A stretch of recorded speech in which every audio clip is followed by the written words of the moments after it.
दोस्तों, आप सभी का वीनू इंफोटेनमेंट में एक बार फिर से स्वागत है। आज हम इस बात को जानने की कोशिश करेंगे कि क्या सऊदी अरेबिया और पाकिस्तान के बीच में जो डिफेंस पैक्ट हुआ है, यह एक तरह से भारत को इनसर्कल करने का चीन की नीति का ही एक्सटेंशन है। यानी कि चीन जो इतने लंबे समय से भारत को चारों तरफ से घेरने का प्रयास कर रही है, क्या उसी की एक अगली कड़ी है। अगर हम चीन और सऊदी अरेबिया के रिश्ते की बात करें तो 1990 से पहले तक चीन का लगभग डिप्लोमेटिक रिलेशनशिप जीरो था। और अगर हम 1975 ईस्वी को याद करें तो यह वह वक्त था जब पीपल्स रिपब्लिक ऑफ चाइना को सऊदी अरेबिया रिकॉग्नाइज तक करने को तैयार नहीं था। लेकिन 90 के बाद से चीन के साथ इनके डिप्लोमेटिक रिलेशन में सुधार हुआ है। और अगर आप जानते हैं टिएनएनमेन स्क्वायर, जहां पर कि चीन ने जब डेमोक्रेटिक मूवमेंट में चीन में छात्र आंदोलन चल रहा था, जो कि 1989 ईस्वी की बात है, उस समय में जब इन छात्रों को टैंक चला करके कुचल दिया गया था, उसके बाद दुनिया में चीन की पूरी किरकिरी थी। लेकिन ठीक इसी के एक साल बाद चीन जो है सऊदी अरेबिया के साथ अपने डिप्लोमेटिक रिलेशनशिप इस्टेब्लिश करने में कामयाब हो गया था। और सऊदी अरेबिया उतने मुखर रूप से चीन का विरोध नहीं किया जितना कि उसे करना चाहिए था। इस घटना के बाद चीन बहुत पहले से सऊदी अरेबिया के नीति को समर्थन करने को तैयार था, क्योंकि आप जानते हैं कि वहाँ पे एक किंग है और वो एक थियोक्रेटिक स्टेट है, यानी धर्म के द्वारा संचालित स्टेट है। और चीन जो है वो एक कम्युनिस्ट कंट्री है जहाँ धर्म को ओपियम माना जाता है। दो अलग विचारधाराओं वाली कंट्री एक दूसरे के करीब आने का प्रयास तो कर रही थी, क्योंकि दोनों की आपसी ज़रूरतें थी। सऊदी अरेबिया तेल का बहुत बड़ा भंडार रखने के कारण चीन की जो अर्थव्यवस्था एक तरीके से पटरी पर आनी थी, जिसकी कि चीन ताना बाना बुन रहा था, उस लिहाज से एनर्जी सिक्योरिटी के लिए चीन जो है वह सऊदी अरेबिया और मिडिल ईस्ट कंट्रीज़ के साथ अपने डिप्लोमेटिक रिलेशन इस्टेब्लिश करना चाहता था। लेकिन मिडिल ईस्ट अनन्य कारणों से, खास करके उनके जो अमेरिका के साथ रिश्ते थे, उस रिश्ते की वजह से वह चीन के साथ डिप्लोमेटिक रिलेशन नहीं बना रहा था। लेकिन 1990 के बाद यह इतनी तेजी गति से बढ़ी कि एनर्जी सिक्योरिटी के साथ साथ स्ट्रेटेजिक पार्टनरशिप भी चीन के साथ की गई और वहाँ के विदेश मंत्री को रिकॉग्नाइज किया गया और वो एक दूसरे के यहाँ आने जाने लगे। तब से लेकर के चीन के साथ सऊदी अरेबिया के रिश्ते काफ़ी प्रगाढ़ हुए हैं। और जब चीन में 2008 में अर्थक्वेक आया था, भूकंप आया था, तो दुनिया के किसी देश के द्वारा जो सबसे ज़्यादा धनराशि चीन को दी गई और जब अधिक से अधिक सामान इस भूकंप से निजात पाने के लिए दी गई, वह सऊदी अरेबिया ही था, जहां से लगभग $4 करोड़ की सहायता राशि चीन को भेजी गई थी और $8 करोड़ के आसपास का सामान जो है वो चीन भेजा गया था। तो यह रिश्ता धीरे धीरे बढ़ते ही गया। उसी तरह से सऊदी अरेबिया चीन के बेल्ट एंड रोड इनिशिएटिव को भी ज्वाइन किया, जिसके ऊपर कई देशों को ऑब्जेक्शन था।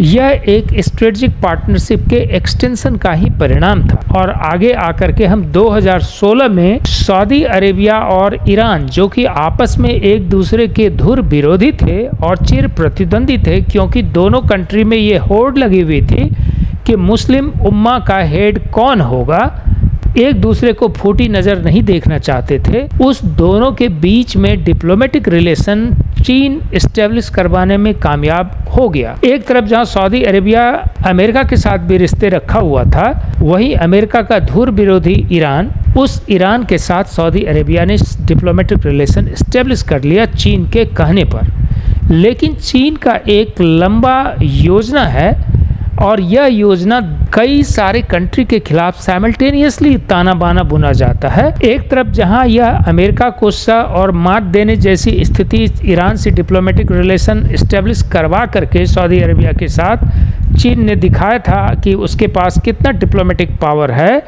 वहीं पर सऊदी अरेबिया और पाकिस्तान के रिश्ते को एक साथ जोड़ करके उसने भारत के लिए एक तरह से चेतावनी दी है, क्योंकि यह डिफेंस पैक्ट जो पाकिस्तान और सऊदी अरेबिया के बीच में हुआ है यह कोई आम डिफेंस पैक्ट नहीं है, कोई हथियार लेने देने की पैक्ट नहीं है, बल्कि ये म्यूचुअल डिफेंस पैक्ट है जिसमें कि म्यूचुअल सिक्योरिटी की बात की गई है।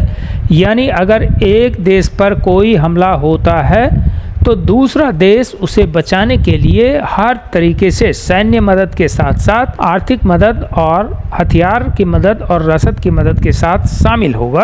अब ज़रा खुदा न खास्ते सोचिए कि भारत और चीन एक दूसरे के धुर विरोधी हैं और चीन ने अब सऊदी अरेबिया और पाकिस्तान का रिलेशनशिप आपस में इस्टेब्लिश कर दिया, तो एक ही तीर से ऐसा लगता है कि चीन ने दो शिकार कर ली हैं। पाकिस्तान को तो पहले भारत के विरोध में खड़ा किया ही जा चुका है और इस पैक्ट के चलते वो इनडायरेक्टली जो है सऊदी अरेबिया को पाकिस्तान के झोले में डाल दिया है, ताकि पाकिस्तान भारत अगर उलझता है तो सऊदी अरेबिया पाकिस्तान के साथ आकर के खड़ा हो जाए। इस जियोपॉलिटिकल रिलेशनशिप का एक डायमेंशन तो यह है, लेकिन इसका एक दूसरा भी डायमेंशन है। अभी तक दुनिया को यह विश्वास था कि पाकिस्तान के पास जो एटम बम है उसका टेक्नोलॉजी तो चीन ने प्रोवाइड किया है, लेकिन उसको बनाने के लिए जो फंड चाहिए था वह फंड सऊदी अरेबिया से पाकिस्तान को मिला है, और यह शायद इस शर्त के साथ मिला है कि जो न्यूक्लियर बम बना है उसका ड्यूअल यूज करने का एक तरीके से राइट होगा।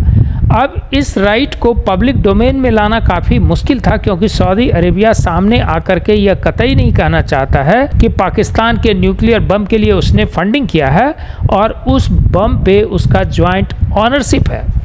तो अब इस चीज़ को कवर देने के लिए अब इस तरह का एक डिफेंस पैक्ट कर लिया गया है कि अगर मेरे पर हमला होगा तो तुम्हारे पर हमला माना जाएगा, अगर तुम्हारे पे हमला हो तो मेरे पर हमला माना जाएगा।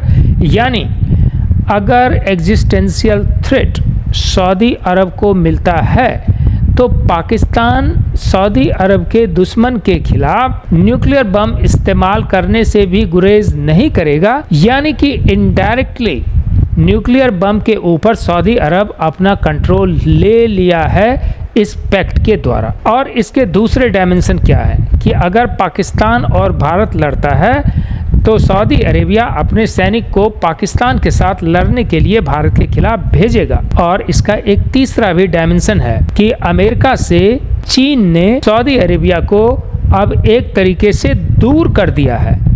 जहां अमेरिका पाकिस्तान के साथ अपने रिश्ते को पटरी पर लाने की कोशिश कर रहा है और चीन से दूर करने की कोशिश कर रहा है, वहीं सह और मात के खेल में सुपर पावर के संघर्ष में ऐसा जियोपॉलिटिकल और डिप्लोमेटिक ताना बाना बुना गया है कि एक तरीके से दुनिया उलझती हुई नजर आ रही है। क्योंकि सऊदी अरेबिया अगर चीन के तरफ पूरा का पूरा झुक जाता है और अमेरिका से पूरी की पूरी दूरी बना लेता है, उस स्थिति में मिडिल ईस्ट में चीन का फुटहोल्ड और बढ़ जाएगा और वह एक ही तीर से जहां अमेरिका को कंट्रोल कर लेगा वहीं भारत को भी जियो स्ट्रेटेजिकली कंट्रोल कर लेगा। हालांकि भारत की जो खुफिया तंत्र है वह मोहम्मद बिन सलमान के साथ काफ़ी अच्छा रिश्ता बना रखा है और आर्थिक रूप से उससे ज़्यादा इन्वेस्टमेंट करा करके और भारत में उसको प्रॉफिट कमवा करके एक तरीके से भारत के साथ ऐसे आर्थिक रूप से डिपेंडेंट करना चाहता है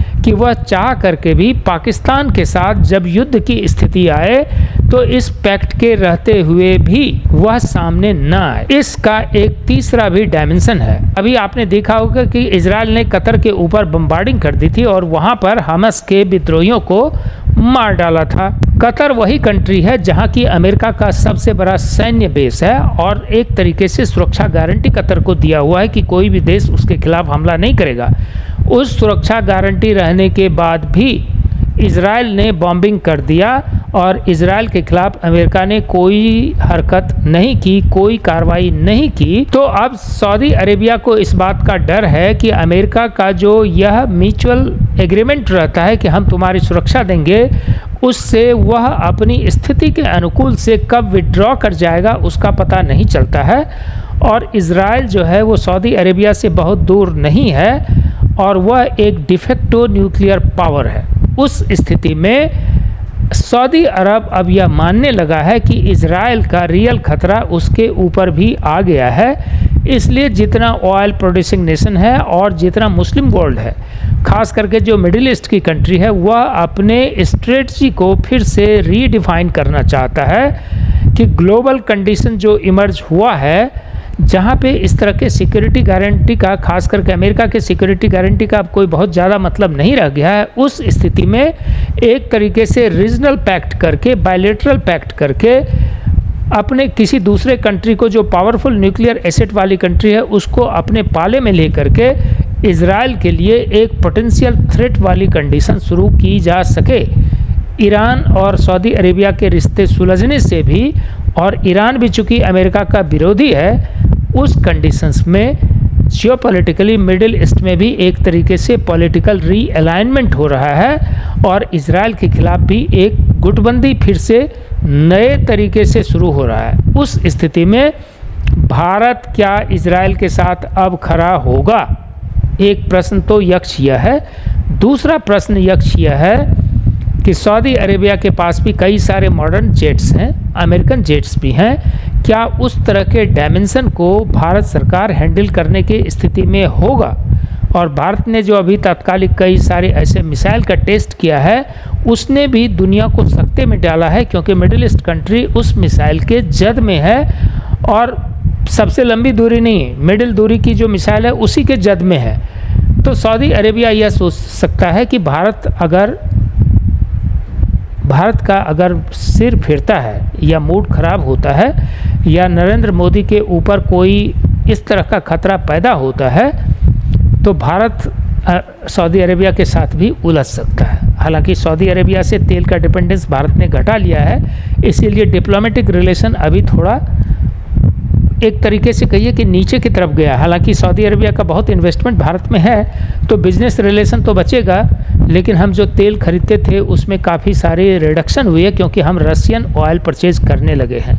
तो कुल मिलाकर के दुनिया का जो जियोपॉलिटिकल रिलेशन है और पावर रिस्ट्रक्चरिंग है, वो बहुत तेज़ी से हो रहा है। उस स्थिति में नरेंद्र मोदी सरकार को बहुत जागरूक होकर के दुनिया में हो रहे बदलावों को देखना पड़ेगा और अपने रीअलाइनमेंट को फिर से प्लान करेगा कि किस कंट्री के साथ किस तरह का रीअलाइनमेंट किया जाए कि इनका जो अपना सिक्योरिटी है वो कंप्रोमाइज़ नहीं हो। उम्मीद करते हैं कि इसके सारे जो उलझे और सुलझे पहलू हैं उसको आप समझ पाए होंगे, लेकिन भारत के लिए यह पैक्ट एक खतरे की घंटी तो बजा ही दिया है और कुछ हद तक हमारे यहाँ की जो इंटेलिजेंस एजेंसी हैं इसको परख पाने में चूक कर गई, क्योंकि पाकिस्तान के साथ पैक्ट हो जाना, इस तरह का म्यूचुअल एग्रीमेंट हो जाना भारत के लिए एक खतरा पैदा करने वाली स्थिति है। और इस तरीके से चीन ने आपको टैक्टिकली एक और नया दुश्मन आपके सामने खड़ा कर दिया है। अब शतरंज के बोर्ड पर मोदी कैसे खेल खेलेगा और अगला कौन सा प्यादा रखेगा, यह देखने की बात है। उम्मीद करते हैं आपको ये कंटेंट अच्छा लगा होगा। अगर ये कंटेंट अच्छा लगा हो तो अपने दोस्तों के साथ शेयर करना ना भूलें। धन्यवाद।